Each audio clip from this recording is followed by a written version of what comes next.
సదా సిద్ధంగా ఉంటాడు, సర్వత్రా ఉంటాడు. అయితే ఈ స్తంభాన్ని పగలగొట్టి నీ హరిని సంహరిస్తాను, చూడు. తండ్రి, నీవు శరణు వేడుకో, నిన్ను క్షమించి అనుగ్రహిస్తాడు, నీకు ప్రాణభిక్ష పెడతాడు. అతడు నాకు ప్రాణభిక్ష పెట్టడం ఏమిటి?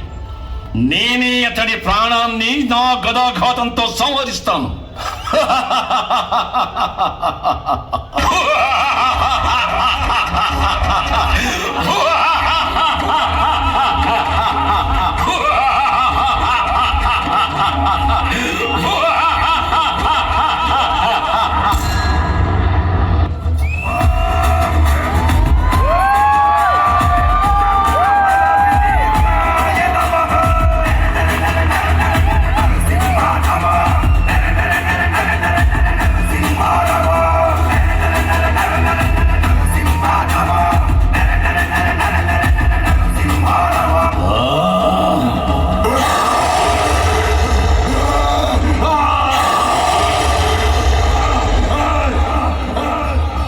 శాంతించు స్వామి, శాంతించు.